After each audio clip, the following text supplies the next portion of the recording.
વિદ્યાર્થી મિત્રો, ધોરણ 6 PSE પરીક્ષા શિષ્યવૃત્તિ એટલે એની પરીક્ષાની અંદર 200 માર્કનું પેપર આવે છે. એની અંદર ભાષા 50 માર્ક, પર્યાવરણ 50 માર્ક, સામાન્ય જ્ઞાન 50 માર્ક અને ગણિત એટલે કે 2014નું આ ગણિતના પેપરનું સોલ્યુશન મૂક્યું છે. હવે એની અંદર કેવું પૂછાય છે એ તમને સમજણ પડે એટલા માટે આ મૂકેલું છે.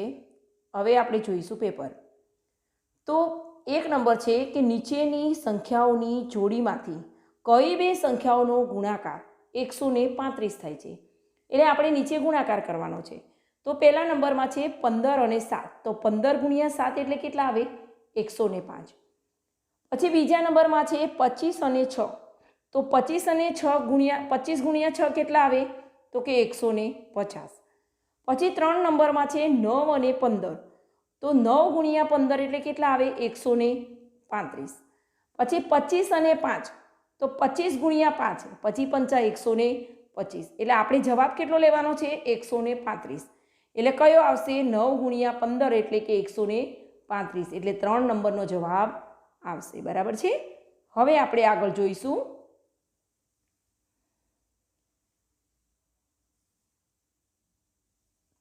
$3,894 8ની સ્થાન કિંમત કેટલી?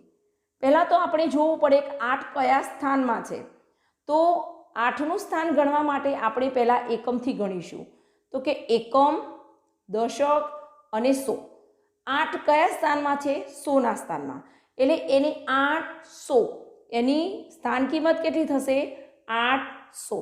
બરાબર છે. એટલે એનો જવાબ કેટલો આવે? 800. હવે આપણે 3 નંબર પર જઈશું. તો 3 નંબરની અંદર આપણને કહે છે કે 4, 6, 3 અને 2 અંકો વડે બનતી સૌથી નાની સંખ્યા. આ 4 આંકડા આપેલા છે. એમાંથી 4 આંકડામાંથી આપણે પહેલાં જોવું પડે. તો કે સૌથી નાનો આંકડો કયો? તો કે 2 નંબર. પછી કયો આવે? તો કે 3 નંબર. પછી કયો આવે? તો કે 4 નંબર. અને પછી કયો આવે? તો કે 6 નંબર. એટલે કઈ સંખ્યા બની? 2346 સંખ્યા બની. એટલે 3 નંબર આવશે. બરાબર છે. હવે આપણે 4 નંબર જોઈશું. 4 નંબર છે 1139. આપણને શું કીધું છે? 1139 અને 23ના ગુણાકારમાં એકમનો અંક કયો આવશે? પહેલાં તો આપણે એકમનો અંક જોવો પડે. તો કે એકમનો અંક કયો છે? આમાં 9. અને આનો એકમનો અંક કયો છે? 3. એટલે આપણે 9 તરી 27 કરીએ. એટલે 27ની અંદર પાછો એકમનો અંક કયો આવે? તો કે 7. એટલે જવાબ કયો આવશે? 7. બરાબર છે. 5 નંબરમાં છે 9 - 65 ભાગ્યા 13 વત્તા 4. એટલે આમાં કયો નિયમ લાગે ખબર છે? ભાગુ સ બા. ભા એટલે ભાગાકાર, ગુ એટલે ગુણાકાર, સ એટલે સરવાળો અને બા એટલે બાદબાકી. એટલે આવા બધી ક્રિયાઓ ભેગી આપેલી હોય એટલે સૌથી પહેલાં આપણે શું કરવું પડે? ભાગાકાર. એટલે આપણે સૌથી પહેલાં કોનો ભાગાકાર કરીશું? 65 ભાગ્યા 13. એટલે 13ને 65 વડે ભાગીએ એટલે કેટલો જવાબ આવે? 13 × 5 = 65. પણ 65ની આગળ શાનું ચિહ્ન છે? ઓછાનું. એટલે આપણે કયું ચિહ્ન મૂકીશું? ઓછા. હવે ગુણાકાર નથી આપેલો એટલે સરવાળો. એટલે સરવાળો -5 + 4નો સરવાળો કરીશું. હવે -5 + 4 એટલે ઓછા વત્તા ઓછા. એટલે શું આવશે? -5 + 4. એટલે 5માંથી 4 જાય તો કેટલા રહે? 1. અને એની આગળ શાનું ચિહ્ન છે? ઓછાકારનું. બરાબર છે. એટલે 9 - 1 એટલે કેટલા આવશે? 8. એટલે આનો જવાબ શું આવશે?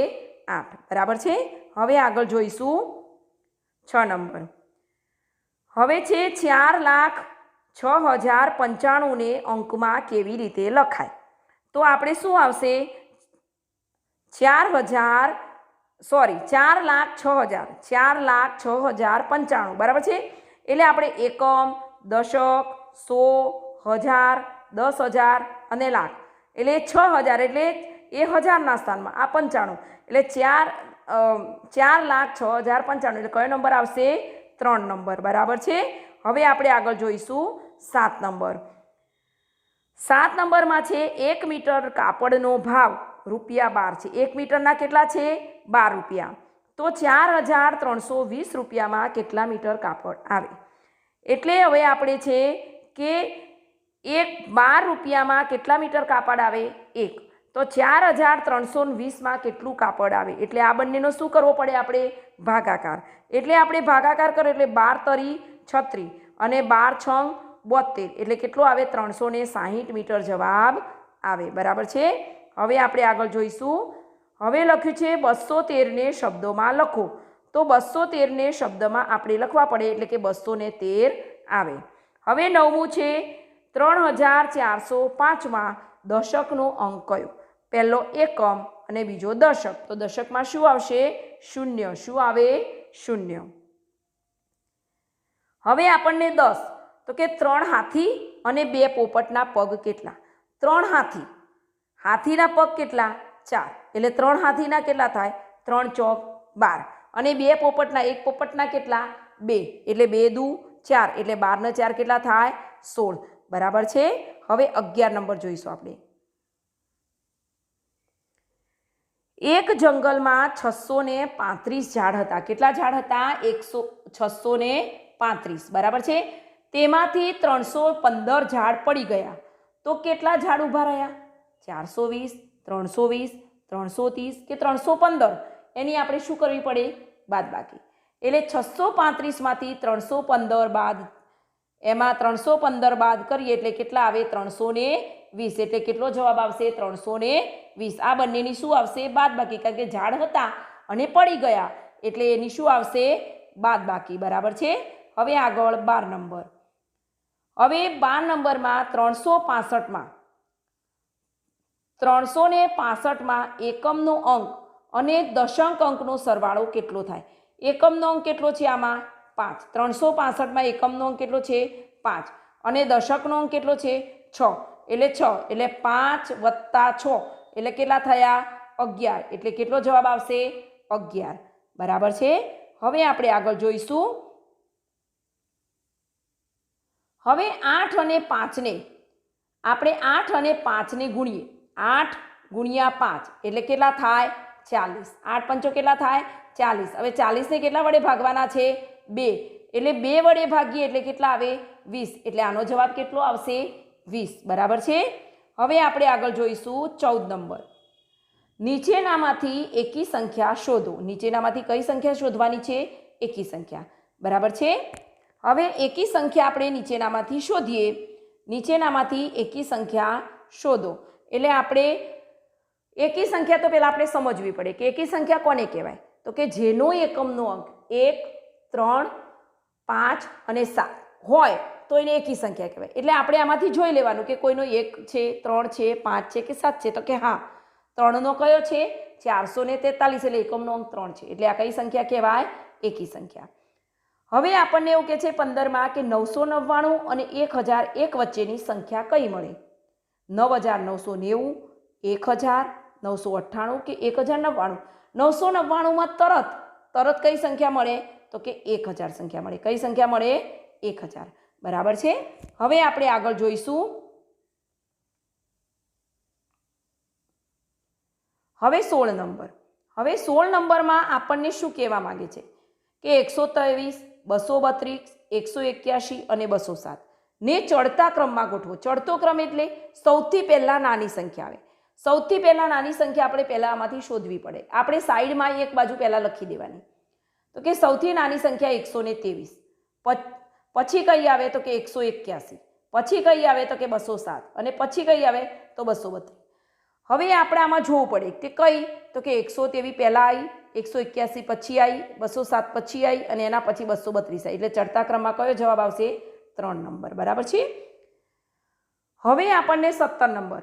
3507ને અંકોમાં લખતા. અંકમાં કઈ? 3507. 3000 એટલે આપણે એકમ, દશક, સો, હજાર એટલે કેટલા આંકડા આવ્યા? કે 4. તો 4 આંકડાનું આમાં પહેલાં કયું છે? આ. તો આપણે પછી એને વાંચવાનો પ્રયત્ન કરવાનો કે 3507 જવાબ આ આવે. બરાબર છે. હવે આગળ જોઈશું. 998 પછીની તરતની સંખ્યા કઈ? 998. તો 998 પછી તરત કઈ આવે? તો કે 999. અહીંયા કેટલા આવે? 99 બરાબર છે, એટલે 1 નંબર આવશે. હવે 19 નંબર છે કે 45 નાનો છે 57 કરતાં, તો બંનેની બાદબાકી શું થાય? એટલે કે આપણે 57માંથી 45 બાદ કરીએ તો કેટલા આવે? 7માંથી 5 જાય તો 2 અને 5માંથી 4 જાય તો 1, એટલે કેટલા આવે? 12, એટલે 2 આવે. બરાબર છે. હવે જુઓ, આપણને સરળ રીત કઈ છે? તો આ જે ચિહ્ન છે 45 અને એની વચ્ચેનું જે ચિહ્ન છે અને 57 લખ્યું છે, બરાબર છે, જે બાજુ 2 પાંખિયા છે એ સંખ્યા મોટી ગણાય. બરાબર છે. એટલે આપણે બાદબાકી કરવામાં અને મોટી નાની સંખ્યામાં તો લગભગ તમને ખબર પડતી જ હોય છે. બરાબર છે. અને ના ખબર પડતી હોય તો પણ આ રીતે બાદબાકી થાય. બરાબર છે. હવે આગળ જોઈશું. હવે 20 નંબર છે ઉત્તરતા ક્રમમાં ગોઠવો. તો કે 991, 989, 995 અને 990. આમાંથી ઉત્તરતો ક્રમ એટલે શું? તો કે એમાંથી સૌથી મોટી સંખ્યાઓ પહેલાં લેવાની, એનાથી નાની લેવાની, પછી એનાથી નાની લેવાની.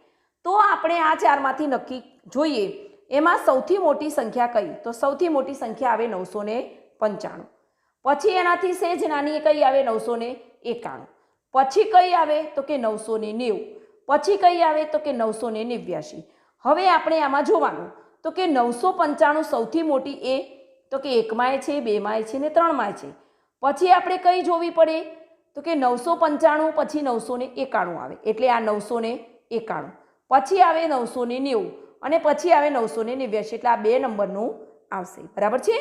હવે 2, સૌથી નાની પ્રાકૃતિક સંખ્યા કઈ? સૌથી નાની પ્રાકૃતિક સંખ્યા કઈ? તો 1. અને જો પૂર્ણ સંખ્યા કીધી હોય તો 0 આવે. બરાબર છે. એટલે સૌથી નાની પ્રાકૃતિક સંખ્યા કઈ છે? 1. બરાબર છે. હવે આપણે આગળ જોઈશું. હવે આપણે 22 નંબર છે નીચેનામાંથી અવિભાજ્ય સંખ્યા કઈ? પહેલાં તો આપણે જોવું પડે કે અવિભાજ્ય એટલે શું? તો અવિભાજ્ય એટલે કે જેના કોઈ ભાગ પડી શકે, એટલે કે એનો કોઈ ભાગાકાર ચાલે નહીં, એ કોઈ ઘડિયામાં આવે નહીં. બરાબર છે. તો 14, તો કે 2 સિત્તા 14 આવે. 39, પછી 17 અને 13 તરી 39. બરાબર છે ને, 13 દુ 26, 13 તરી 39, 17 અને 21, તો 7 તરી 21. પણ 17 કોઈ ઘડિયામાં આવતું નથી, તો એની અવિભાજ્ય સંખ્યા કઈ આવશે? 17. બરાબર છે. હવે આપણે જોઈશું બીજો, એના આગળનો પ્રશ્ન. તો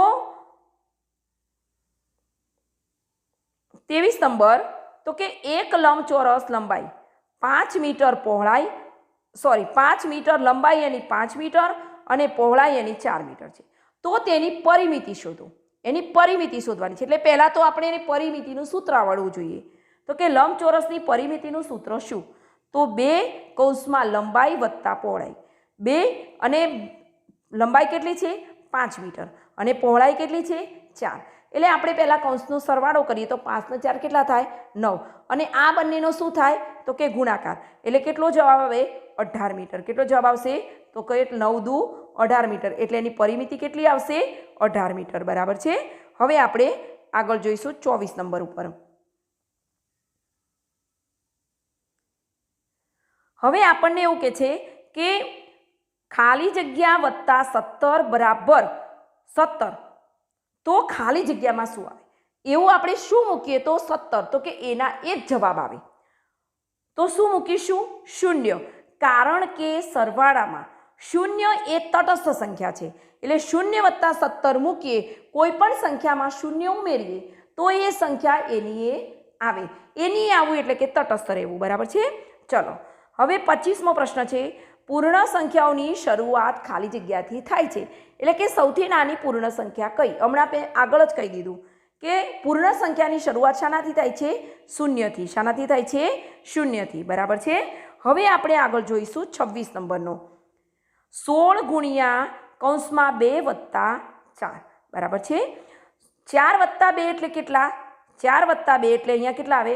6. એટલે 16 6 કેટલા આવે? તો કે 96. તો કેટલો જવાબ આવશે? 96. બરાબર છે. હવે 27 નંબરનો પ્રશ્ન જોઈશું.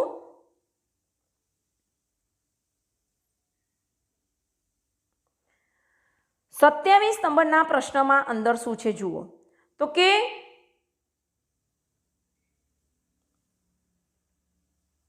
27 નંબરના પ્રશ્નમાં છે 16ના કુલ અવયવો કેટલા, એટલે 16 કોના કોના ઘડિયામાં આવે છે, બરાબર છે. એટલે આપણે કહીશું 2 અઠ્ઠા 16, બરાબર છે, 2 અઠ્ઠા 16, પછી 4 ચોક 16, 4 ચોક 16 અને 8 દુ 16, 8 દુ 16, બરાબર છે. 2 અઠ્ઠા 16, 4 ચોક 16 અને 8 દુ 16 અને એ પોતે 16, એટલે કેટલા આવશે 4, બરાબર. એના કેટલા આવશે જવાબ 4.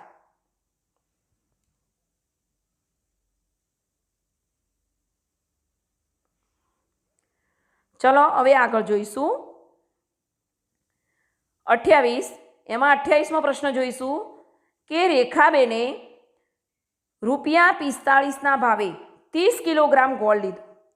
1 કિલોનો કેટલો ભાવ છે 45 રૂપિયા, તો 30 કિલોગ્રામના કેટલા રૂપિયા થાય, તો એનો આપણે ગુણાકાર કરવો પડે. તો 45 ગુણ્યા 30, બરાબર છે, એટલે 1350 રૂપિયા જવાબ આવશે. 1 કિલોના 45 તો 30 કિલોના કેટલા, એટલે એનો શું કરવો પડે, આપણે ગુણાકાર કરવો પડે, બરાબર છે. હવે આગળ જોઈશું. હવે 29 નંબરનો પ્રશ્ન છે. 29 નંબરના પ્રશ્નમાં શું છે, યોગેશભાઈના મકાનનું ભાડું માસિક ₹2500 છે. માસિક કેટલા છે 2500 રૂપિયા એમનું ઘર ભાડું છે. માસિક અને વાર્ષિક કેટલા, એટલે કે 12, એટલે 2500 ગુણ્યા 12 કરવા પડે, બરાબર છે. 2500 ગુણ્યા આપણે 12 કરીએ એટલે એના 30,000 રૂપિયા આવે, એટલે એમનું ઘર ભાડું કેટલું થાય 30,000 રૂપિયા. આ બંનેનો આપણે ગુણાકાર કરવાનો, એટલે એ બંનેનો ગુણાકાર કરીશું એટલે એમનું વાર્ષિક ભાડું કેટલું આવશે 30,000 રૂપિયા, બરાબર છે. હવે આપણે આગળ જોઈશું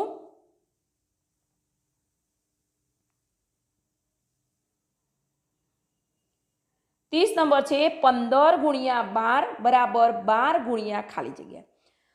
હવે આ ગુણાકાર માટે ક્રમનો ગુણધર્મ છે, એટલે 15 ગુણ્યા 12 તો 12 ગુણ્યા 15, એટલે એના એ જ આવશે, બરાબર, ક્રમનો ગુણ. એટલે તમે 15 ગુણ્યા 12 કરો કે 12 ગુણ્યા 15 કરો, પણ જવાબ તો એનો એ જ આવે. આ ક્રમનો ગુણધર્મ છે, એટલે અહીંયા શું આવશે 15, બરાબર છે. ચલો 31 છે પહેલી 10 પ્રાકૃતિક સંખ્યાઓમાં અવિભાજ્ય સંખ્યાઓ કેટલી આવે, બરાબર છે.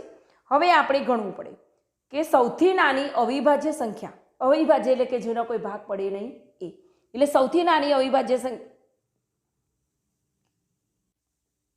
જો સૌથી અવિભાજ્ય સંખ્યા પહેલી 10 પ્રાકૃતિક સંખ્યાઓમાં અવિભાજ્ય સંખ્યાઓ લખો તો આપણે શું આવે, કેટલી આવે, બરાબર.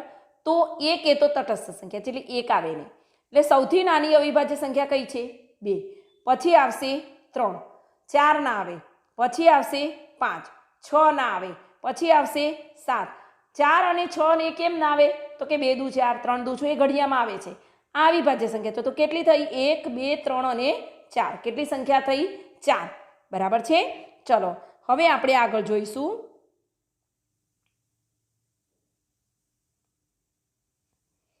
32 નંબરનો પ્રશ્ન છે 12, 12 એકા 12, 12 દુ 24, 12 તરી 36, 12 ચોક 48, તો શું આવશે 12 પંચો 60, કેટલા આવશે 12 પંચો 60. એ એના અવયવી કહેવાય, બરાબર છે.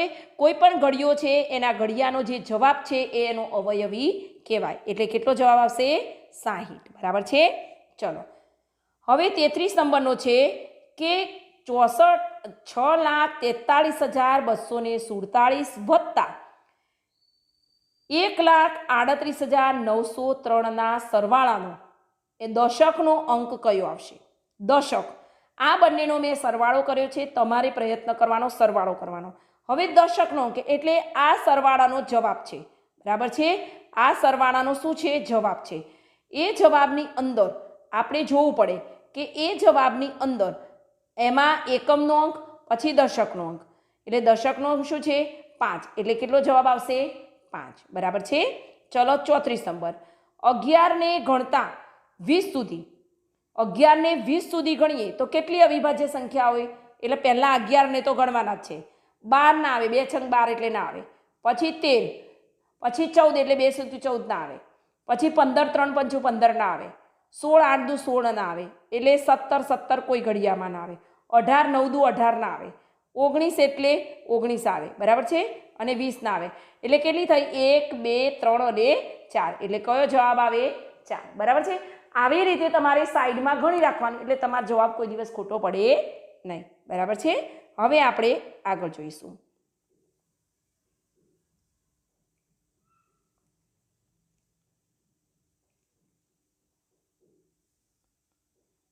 હવે છે 12ના કુલ કેટલા અવયવો મળે, બરાબર છે। તો 12ના કુલ કેટલા અવયવો મળે, તો એની અંદર જુઓ એના 1, બરાબર છે, 2 છંગ 12, બરાબર છે, 2 છંગ કેટલા થાય 12, પછી 3 ચોક 12, પછી 6 દુ 12, બરાબર છે, 6 દુ 12, 4 તરી 12 અને 12 એ 72, એટલે 1 2 3 4 5 અને 6, એટલે કેટલા આવશે 6, બરાબર છે। હવે આપણે આગળ જોયું, આગળ એક પ્રશ્ન આપણે જોયો તો કયા નંબરનો હતો, એ પ્રશ્નની અંદર આપણે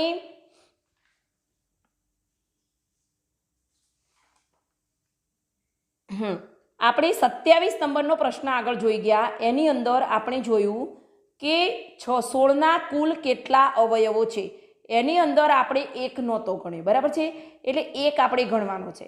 એમાં 1, પછી 2 8 16, પછી 4 ચોક 16, પછી 8 દુ 16 અને 16 એકા 16, એટલે એના કેટલા અવયવ આવશે, આનો 5 જવાબ આવે છે, બરાબર છે। હવે આપણે એને આગળ જોઈશું। હવે આપણે 36મા નંબરનો પ્રશ્ન જોઈશું। તો કે 3 અંકોની મોટામાં મોટી સંખ્યામાં 1 ઉમેરી। 3 અંકની મોટામાં મોટી સંખ્યા કઈ, આપણને જુઓ 2 અંકની મોટામાં મોટી કે તો 99, નવડો યાદ રાખવાનો, આપણે મોટામાં મોટી સંખ્યામાં નવડો યાદ રાખવાનો, એટલે મોટામાં મોટી સંખ્યા 1 અંકની કીધી હોય તો 9 આવે, 2 અંકની કીધી હોય તો 99 આવે, 3 અંકની કીધી હોય તો 999 આવે, એટલે 999માં આપણે 1 ઉમેરીએ એટલે કેટલા આવે 1000, બરાબર છે। ચલો હવે 37માં શું કીધું છે કે 1 એક કેવી સંખ્યા કહેવાય છે, વિભાજ્ય, અવિભાજ્ય, વિશિષ્ટ કે તટસ્થ। જો એ વિભાજ્ય તો છે જ નહીં, અવિભાજ્ય સૌથી નાની સંખ્યા 2 છે, વિશિષ્ટ સંખ્યા નહીં, એટલે તટસ્થ, સરવાળા વિશે તટસ્થ સંખ્યા છે, એટલે એનો જવાબ શું આવશે તટસ્થ, બરાબર છે। હવે આપણે 38 નંબર જોઈશું કે 2 અંકની મોટામાં મોટી સંખ્યામાંથી 2 અંકની નાનામાં નાની સંખ્યા બાદ કરતા કેટલા રહે, તો 2 અંકની મોટામાં મોટી સંખ્યા હમણાં જ તમને કીધું કેટલા આવે 99, અને 2 અંકની નાનામાં નાની સંખ્યા કઈ 10, તો 99માંથી 10 કાઢીએ તો કેટલા આવે તો કે 89, બરાબર છે। હવે એની આગળ આપણે જોઈશું 999 ઓછા 999 નું સાદું રૂપ કેટલું થાય, તો 900, 981, 909 કે 891। પહેલાં તો આપણે શું 999માંથી 99 કાઢીએ એટલે 900 રહે, અને 900માંથી 9 કાઢીએ એટલે કેટલા રહે 981, એટલે કેટલો જવાબ આવશે 981। હવે આપણે આગળ જોઈશું 40 નંબરનો।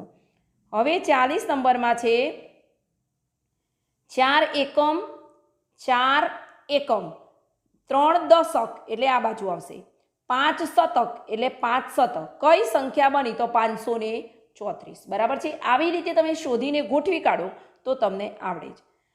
હવે 1 ડઝન પેન્સિલનો ભાવ ₹48 હોય તો 8 પેન્સિલના કેટલા રૂપિયા આપણે આપવા પડે, બરાબર છે, કેટલા રૂપિયા આપવા પડશે,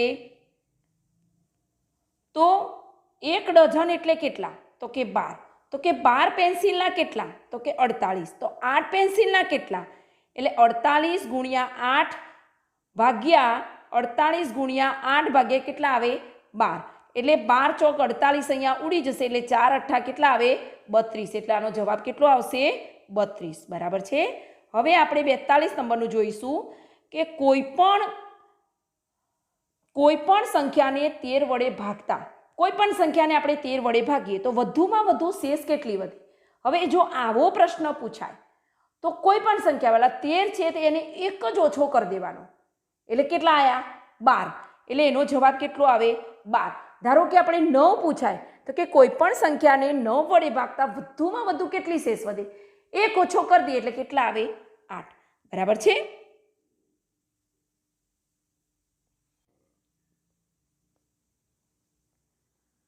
હવે આપણે 43 નંબર છે. હવે 43 નંબર જોઈશું. નીચેના પૈકી કઈ સંખ્યાને 3 વડે નિશેષ ભાગી શકાય? હવે આપણે 3 વડે નિશેષ ભાગી શકવા માટે આપણે 3ની ચાવી યાદ કરવી પડે. તો 3ની ચાવીમાં શું છે? તો કે જે સંખ્યા આપેલી છે એ સંખ્યાનો સરવાળો કરીએ, દરેક આંકડાનો સરવાળો કરીએ, એ સરવાળાને જો 3 વડે નિશેષ ભાગી શકાતી હોય તો એને 3 વડે નિશેષ ભાગી શકાય. હવે આપણે જોઈશું 3. 3 ને 2 5, 5 ને 6 11, એટલે 3ના ઘડિયામાં ન આવે. 5, 5 ને 3 8, 8 ને 3 11, એ પણ ના આવે. હવે 4, 4 ને 4 8, ને 4 ને 4 8 ને 4 12, તો 3 ચોક 12, એટલે એ 3 વડે ભાગી શકાય, કારણ કે 3ના ઘડિયામાં આવે છે. બરાબર છે? હવે આપણે આગળ 44 નંબર જોઈશું. હવે 44 નંબર શું કહેવા માગે છે આપણને? તો આ જે સંખ્યા રેખા દોરી છે, હવે ઉપરોક્ત સંખ્યા રેખાના બિંદુ એ, હવે બિંદુ એને આપણે 0 ગણવાનું છે. કયું ગણવાનું છે? 0. સાથે સાંકળી દરેક અક્ષર એકમ અંતરે. એકમ અંતરે હોય તો આ 1, પછી આ 2, પછી આ 3, પછી આ 4 અને પછી આ 5. એટલે આપણને શું કીધું છે? એકમ અંતરે હોય તો એફને કયા અંક સ્થાને સાંકળી શકાય? તો એફને કયા અંક સ્થાને સાંકળી શકાય? તો કે 5. એટલે આપણે શું જવાબ આવશે? 5. હવે 45 નંબર આપણે જોઈશું. તો કે સાદુરૂપ આપતા શું મળે? શાનું સાદુરૂપ આપવાનું છે? 5 ગુણ્યા 15 ભાગ્યા 3. એટલે એમાં નિયમ છે ભાગુસબાનો નિયમ છે. એટલે ભાગાકાર, ગુણાકાર, સરવાળો અને બાદબાકી. એટલે સૌથી પહેલા આપણે શું કરવું પડે? ભાગાકાર. એટલે આપણે ભાગાકાર કર્યો 15 ભાગ્યા 3, એટલે 3 ને 3 પંચા 15, એટલે કયો જવાબ આવ્યો? 5. એટલે એને ચિહ્ન સાથે અહીંયા મૂકી દેવાનું, એટલે ગુણ્યા 5. એટલે હવે શું આવશે? ગુણાકાર. એટલે 6 પંચા 30, એટલે કેટલો જવાબ આવશે એનો? 30 જવાબ આવશે. બરાબર છે? હવે આપણે આગળ જોઈશું. તો 1000 ઓછા 999 કરતા કેટલો? 1000 માંથી 999 બાદ કરી દઈએ તો કેટલા આવે? 1 જવાબ આવે. બરાબર છે? હવે 47 નંબર છે. 3 કલાક અને 30 મિનિટ. 3 કલાક અને 30 મિનિટ. 3 કલાક, 1 કલાક એટલે કેટલી? 60 મિનિટ. એટલે 60 તરી કેટલી મિનિટ થઈ? 160 મિનિટ. અને આ કેટલી મિનિટ છે? 30 મિનિટ. એટલે એ બંનેનો સરવાળો કરીએ તો કેટલી મિનિટ થાય? 210 મિનિટ. એટલે કેટલો જવાબ આવે? 210 મિનિટ. બરાબર છે? હવે આપણે 48 નંબરનો જોઈશું. એક રમત 2:30 એટલે કે 2.5 કલાકે શરૂ થઈ અને 3:15 પૂરી થઈ. 2:30 એટલે 3માં કેટલી ખૂટી? 30 મિનિટ. અને 3 ઉપર કેટલી મિનિટ થઈ? તો કે 15. આ બંનેનો સરવાળો કર્યો એટલે કેટલી થઈ? તો કે 45. એટલે કેટલી મિનિટ આવશે? 45 મિનિટ. બરાબર છે? હવે આપણે 49માં જોઈશું. લીપ યરને કેટલા દિવસો હોય? લીપ યર કોને કહેવાય? તો કે જે વર્ષની અંદર ફેબ્રુઆરી મહિનાના 29 દિવસ આવતા હોય તો એને લીપ યર કહેવાય. આમ વર્ષના દિવસો 365. બરાબર છે? એટલે ફેબ્રુઆરીના મહિનાના 28 દિવસો હોય છે. એટલે એ દિવસ કેટલા હોય છે? 365. પણ લીપ યરમાં કેટલા હોય છે? તો કે 29. એટલે એક દિવસ વધી ગયો. એટલે 365 દિવસ પણ કેટલા થશે? 366 દિવસ થાય. બરાબર છે? હવે આપણે 50માં જોઈશું. 50માની અંદર કે 3.40 કલાકમાં 1.45 કલાક ઉમેરીએ તો કેટલા થાય? એટલે આ ઉપરની 3 કલાક છે, આ 1 કલાક છે, પછી 40 મિનિટ છે ને 45 મિનિટ છે. એટલે 40 અને 45 મિનિટ એટલે કેટલી મિનિટ થઈ? 85. પણ 85 મિનિટમાં 60 મિનિટનો 1 કલાક હોય. એટલે અહીંયા આપણે 1 કલાક ઉમેરી દેવો પડે. અને 85માંથી 60 બાદ કરીએ એટલે કેટલા રહે? 25. બરાબર છે? કેટલા રહે? 25. અને 1 કલાક અહીંયા ઉમેરી જાય. એટલે 3 ને 1 4 ને કેટલા થયા? 5. અને કેટલી મિનિટ થઈ? 25 મિનિટ. એટલે કેટલા આવશે? 5 કલાક અને 25 મિનિટ જવાબ આવે.